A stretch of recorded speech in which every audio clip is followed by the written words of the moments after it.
Attitude is Everything by Jeff Keller. Change your attitude, change your life. Introduction. The night that changed my life. The greatest discovery of my generation is that human beings can alter their lives by altering their attitudes of mind. By William James.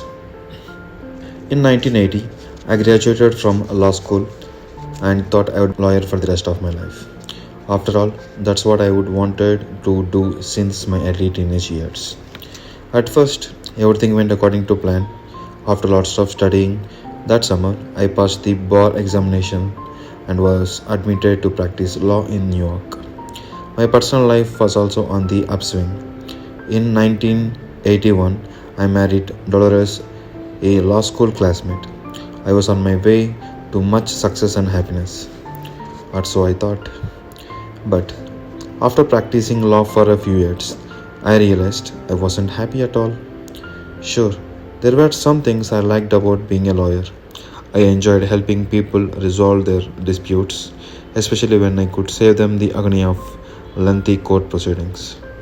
Yet, there were so many things about being an attorney that I disliked and that just seemed to drain the life out of me. Mounds and mounds of tedious paperwork and motions to be filed. Constant delays and postponements. It was not uncommon for a trial to be postponed 10 times. I dreaded going to work. I continued to grind out the work but grew more and more dissatisfied as an attorney. I was frustrated and very depressed. To put it bluntly, I didn't like my life and saw no way that things were going to improve. Have you ever had a job where you dreaded going to work most days, where you felt that weight of the world on your shoulders each day? Well, that's how I felt. I was literally hunched over and in pain both physically and emotionally. I looked much older than my years. I began to get headaches all the time and my stomach was constantly churning. Fearing that I had some serious health problem, I saw some doctors and they ordered a battery of tests. Every test came back with the same result. They couldn't find anything physically wrong with me. One of the doctors suggested that I take Malox to calm my upset stomach. Spiritually, I was dead. Nothing in my life had much meaning. The day-to-day drudgery was also affecting my appearance. Although I was in my late 20s, I looked like I was 40. In the early part of 1985, shortly after I had turned 30 years old, I was burned out. And one particular evening, while sitting alone in my den, I knew that something had to change. Not knowing what to do, I simply said out loud, "There is going to be more to my life than this. There is going to be more than this misery and unhappiness. Help comes from an unlikely source." Later that night, I was watching TV in the den. It was around 1 a.m.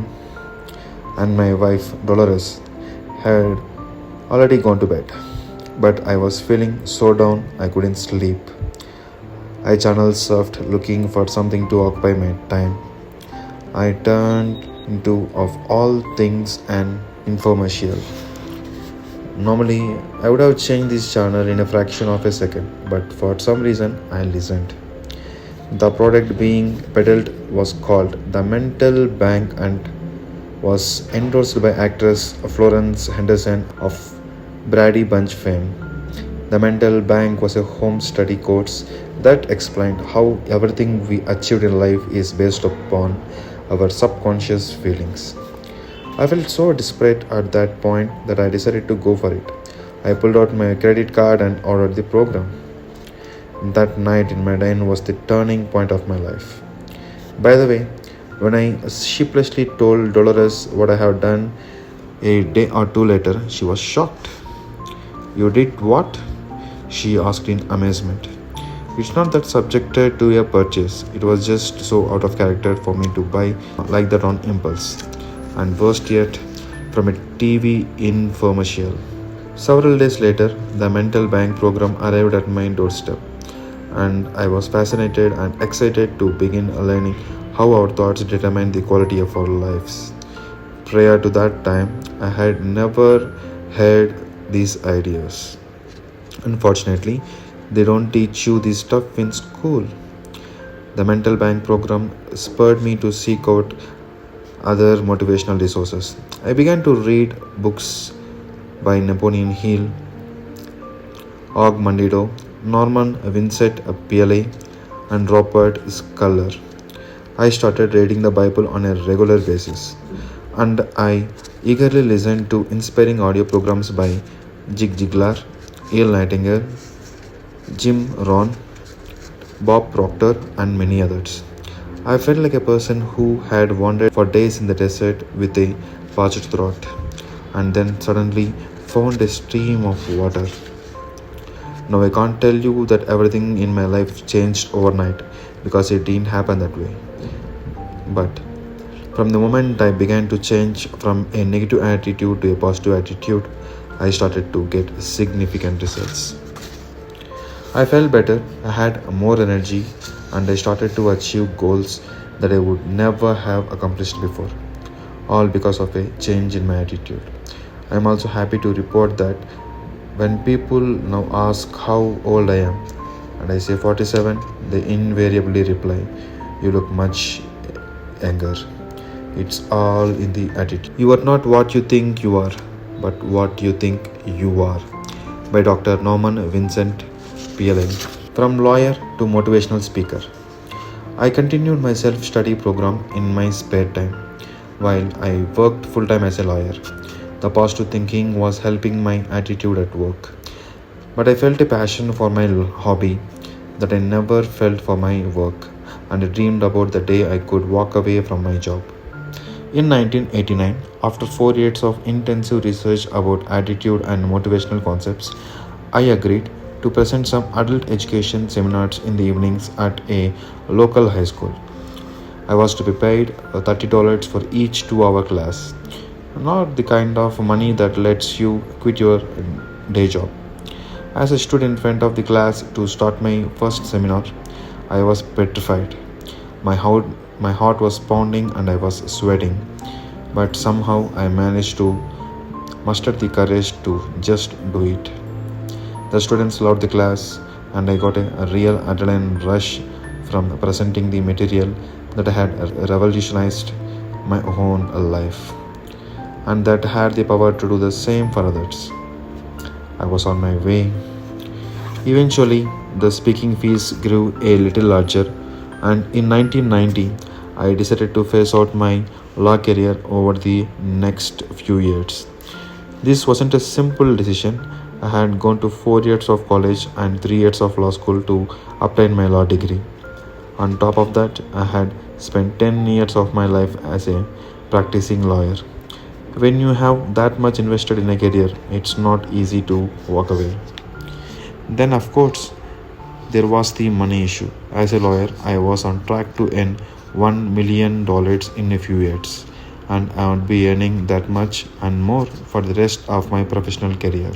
Never underestimate your power to change yourself.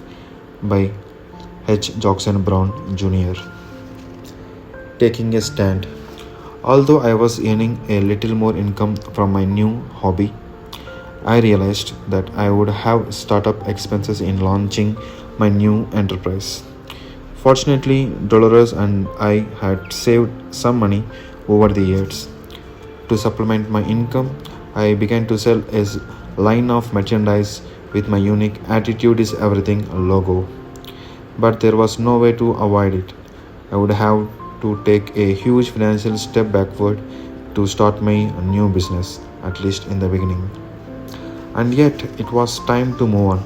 I felt as it I was being pulled out of the legal profession and into my new career. Whenever I spoke to an audience or wrote a motivational essay, I was so invigorated and full of life. I knew that's where I belonged. So I made a gradual transition, working 4 days a week as a lawyer and 3 days a week, and then 2 days a week. Until in 1992, I began working full time as a motivational speaker and a writer. Trust me, my mother wasn't thrilled when I told her that I was giving up the practice of law to speak about attitude. After all, it doesn't carry the prestige of saying my son is a lawyer. But there are issues you have to deal with when you take a stand in life. You have to face the fact that some people will disapprove of your decision. I also learned that you often have to let go of some things in your life and take a few steps backward before you can move forward in a new direction. Part of the price I had to pay was giving up the money, prestige, and security of my legal career. By the way, as it turned out, my mother became very supportive of my new career, especially when she saw that I was making progress and that I really enjoyed my work. When why am I telling you all this about my career transition? It's not to impress you with what I have done. Believe me, I have made plenty of blunders and mistakes along the way. I'm sharing my story because I want you to know how drastically my life changed and how much better it got when I made a change in my attitude. Proof positive that indeed attitude is everything. A positive attitude is a person's passport to a better tomorrow by an unknown candidate. How you will benefit from this book. Some final thoughts before we launch right into this material. This book can help you no matter how positive or negative you are right now. If you are negative, don't despair. You can use these concepts to develop and maintain a positive attitude and to achieve incredible breakthroughs in your life. If you are already a positive person, you can use these principles to soar to even greater heights of success and fulfillment. I have spent more than 20 years researching why it is that some people succeed while others achieve disappointment results. During that time, I have read a few hundred books and thousands of magazine articles on attitude is everything. I have listened to more than 3,000 hours of audio programs. In addition, I have interviewed countless high achievers to learn their success secrets. More importantly, I have personally applied each and every success strategy that is described in this book. So I know from first hand experience that these ideas work and that they have the power to literally transform your life. Please don't misunderstand me. I don't claim to be a know it all on these subjects. Far from it. I consider myself a work in progress and I continue to learn every day. However, I know what it's like to have a negative attitude because that's the kind of attitude I had for the first 30 years of my life. I know what it's like to doubt yourself and your abilities because that's what I did for the 30 years. All of the positive challenges that I have made in my life are the result of practicing the principles you will read about in this book. Think, speak, and act. This book is conventionally divided into 3 parts, and each part contains a series of lessons. So, if you ever need reinforcement in a particular area, it will be easy for you to turn to that lesson and reread it.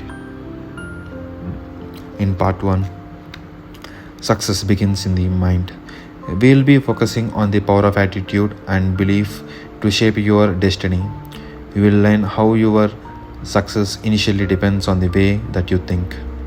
In part 2, watch your words. We'll concentrate on the way that you speak, how your attitude is reflected in your words, and how positive language can help to propel you towards your goals.